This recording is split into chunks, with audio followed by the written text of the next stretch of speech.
导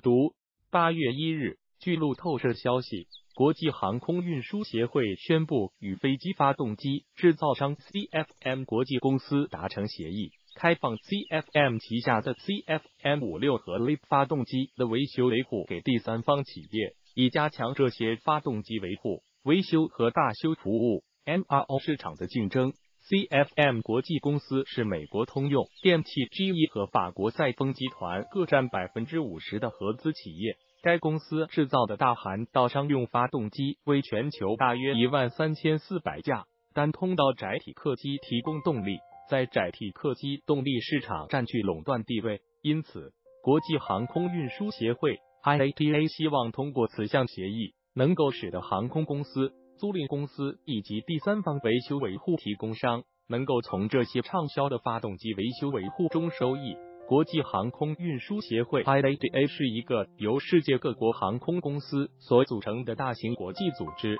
其前身是1919年在海牙成立，并在2战时解体的国际航空业务协会，总部设在加拿大的蒙特利尔，执行机构设在日内瓦。和监管航空安全和航行规则的国际民航组织相比，它更像是一个由承运人航空公司组成的国际协调组织，管理在民航运输中出现的诸如票价、危险品运输等等问题，同时抱团与政府或制造商进行协调和沟通，并解决实际运作的问题。而对于航空发动机制造商来说，发动机的维修维护是利润的主要来源之一。因为在初次出售时，发动机制造商们基本都会采用买一送一、大幅折扣的方式，甚至赔本卖发动机，然后再通过扩大市场占有率后，通过售后服务把钱再挣回来。因此，原则上 OEM 厂商不太愿意第三方来维修维护发动机，